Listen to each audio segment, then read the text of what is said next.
So we'll finish our discussion of the central nervous system with a brief look at the spinal cord. So the average adult spinal cord is approximately 18 inches long, extending from the foramen magnum at the base of the occipital bone to the first or the second lumbar vertebrae of the vertebral column. The spinal cord does not run the full length of the vertebral column because the spinal cord does not grow significantly after the first or second year of life. Meanwhile, the skeleton, including the vertebral column, does continue to grow. So as a whole, the spinal cord functions to convey sensory information to the brain and motor commands from the brain to skeletal muscles or to glands. The spinal cord itself will also convey motor information to muscles or glands, but it also acts as a conduit for nerves that are coming from or neurons, I should say, that are coming from the brain. Sensory neurons from the periphery will make synapses with integration neurons that are within the spinal cord, and these integration neurons are called interneurons. And this information will then be carried to the brain. Motor neurons have axons that extend out of the spinal cord, and they make synapses with various muscles or glands. So the interior of the spinal cord is actually quite the opposite configuration that we see with the brain. So in the spinal cord, we see that the white matter is superficial while the gray matter is deep. We saw the opposite configuration in the brain, where the gray matter was superficial and the white matter was located more deeply within the brain. So externally, the spinal cord is surrounded by the same three meninges that the brain is. So we see the dura mater, the arachnoid mater, and the pia mater. Emerging from the spinal cord are the rootlets, which merge into the roots, and then the roots will then merge into the spinal nerves or become the spinal nerves. The dorsal root and rootlets consist of sensory neurons that are delivering information to the spinal cord, while the ventral rootlets and roots are delivering motor commands from the spinal cord or from the brain to muscles and glands that are located in the periphery. So for that reason, all of the spinal nerves are what we call mixed nerves, because they have neurons that are carrying sensory information, and they also have neurons that are carrying motor information. So looking at the neurons that compose the dorsal and ventral roots of the spinal cord, we see that the neurons in the dorsal root are responsible for carrying sensory information to the spinal cord. So that's what these blue and green neurons are here. These are both sensory neurons that are carrying sensory information to the spinal cord. And these sensory neurons have synapses with integration neurons that we call interneurons that are responsible for receiving and responding to this sensory information that's being brought into the spinal cord. So some of these neurons are what we call somatic sensory, while others are what are called visceral sensory. Somatic sensory neurons bring information from the skin, the skeletal muscles, and the joints, whereas the visceral sensory neurons bring sensory information from the digestive system, the urinary system, and other systems that are located within the abdominal pelvic cavity. So meanwhile, the neurons within the ventral root are responsible for carrying motor commands out of the spinal cord to muscles or glands that they're controlling. Some of these motor neurons are somatic motor neurons, which implies that they control skeletal muscle, and some of them are visceral or autonomic motor neurons because they control involuntary muscle, like cardiac muscle, smooth muscle, or glands. So now we'll explore the peripheral nervous system. So now that we've completed our overview of the central nervous system, we can turn our attention to the periphery. So recall that the human nervous system has two anatomical subdivisions. We have the central nervous system and the peripheral nervous system. So anatomically, we study them separately, but they're in fact kind of seamlessly connected with one another, and each division very highly depends upon the other one. So that is, the central nervous system would be pretty useless and wouldn't function very well without the peripheral nervous system, and vice versa, the peripheral nervous system would not function very well without the central nervous system. So they are very much interconnected and dependent upon one another. So we also saw that the central nervous system consists of the brain and the spinal cord, while the peripheral nervous system consists of the nerves, the ganglia, and the sensory receptors.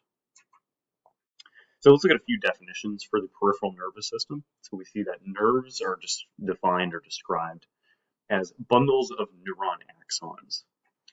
And you can kind of think of these as cables that are connecting the sensory receptors in the body and to the central nervous system, and also nerves that control muscles are connecting the central nervous system to the muscles or to the glands that they're controlling. So the nerves are really the cables that are connecting the nervous system with the rest of the body.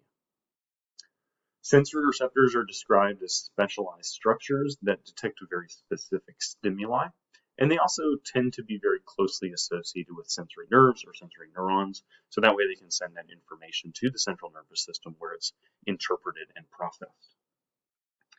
We also see that there are ganglia in the peripheral nervous system, and ganglia are not like bulges in nerves that contain the cell bodies or the neuron somas of those neurons. So ganglia can contain the cell bodies of either sensory or motor neurons. We see that the somatic division of the nervous system, that is the somatic motor division that controls skeletal muscles, actually does not have any ganglia. And so for that reason, most ganglia that are motor ganglia are usually associated with the autonomic nervous system because they have control over involuntary muscles like smooth muscles or glands. Or even cardiac muscles. I should mention cardiac muscles as well. So let's think about nerves for a minute. So there are multiple paired nerves that emerge from both the brain and the spinal cord. The brain has 12 pairs of what we call cranial nerves, and the spinal cord has 31 pairs of spinal nerves. So here we will only examine the cranial nerves.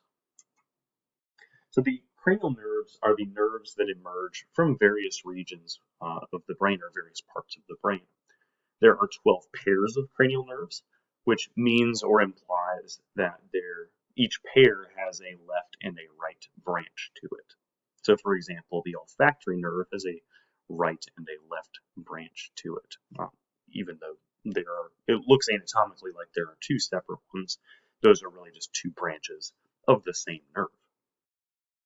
The first two pairs of cranial nerves, that is the olfactory and the optic nerve, emerge from the cerebrum, while the third through the 12th pairs of cranial nerves all emerge from somewhere in the brainstem, that is either the pons or the medulla oblongata.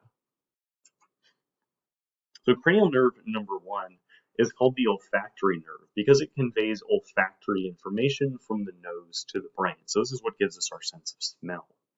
So therefore, this nerve is only a sensory nerve. Cranial nerve number 2 is called the optic nerve because it conveys visual information from the eye to the brain. It is also only a sensory nerve. Cranial nerve number 3 is the oculomotor nerve, and this nerve controls eye movement, as its name implies. There are 6 skeletal muscles that surround the eyeball that control its movement. And the oculomotor nerve controls 4 of those 6 skeletal muscles.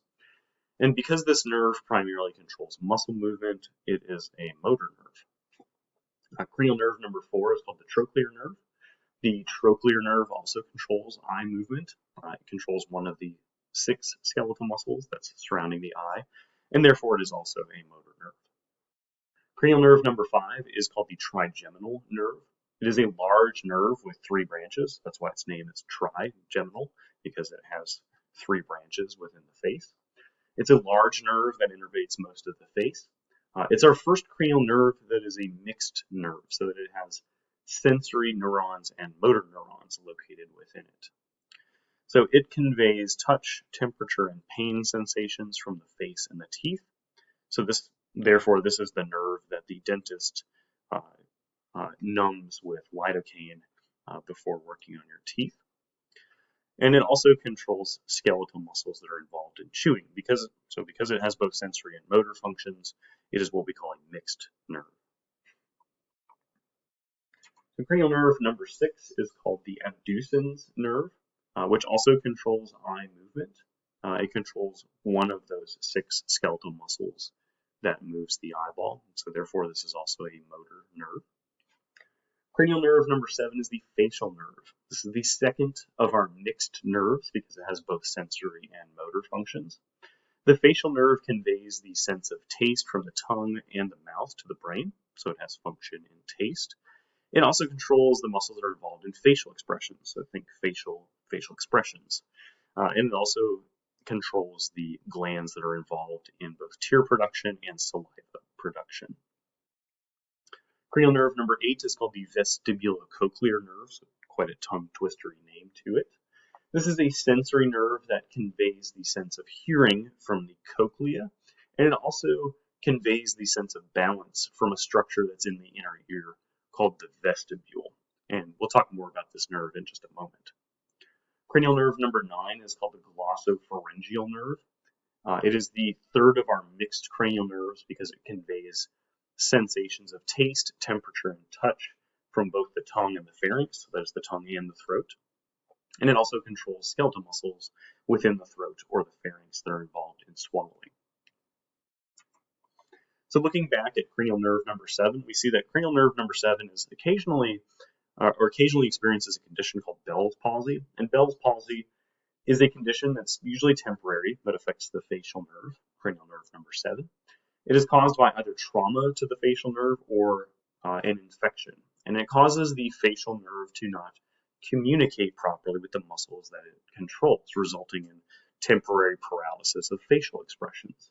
So in this image that we see here, this man is attempting to smile, and we see that the left side of his face is responding, but the right side is not, because the right facial nerve has been paralyzed, probably by either trauma or an infection. So this individual is experiencing a temporary bout of Bell's palsy. Thinking about the 8th cranial nerve, that vestibulocochlear nerve, we saw that it functions mostly in a sensory capacity. So it conveys sensory signals from 2 inner ear structures to the brain. The first is the vestibule, which is this structure that's right here. And the vestibule is a large chamber that functions in balance and equilibrium. The second is this snail-like structure called the cochlea that is responsible for the sense of hearing. So the vestibulocochlear nerve, as you can see, has branches that emerge from both of these structures, and it's carrying that sensory information to the brain. Cranial nerve number 10 is the vagus nerve. So it is the 4th and the last of our mixed nerves. And it's also the only cranial nerve that has sensory and motor functions that are beyond the head and the neck. The vagus nerve conveys sensory information from the visceral organs, so it is the digestive, urinary, respiratory, and cardiovascular organs. It also controls heart rate, breathing muscles, so it controls breathing rate and digestive smooth muscle as well, so that food and wastes can be properly moved and propelled through the digestive system.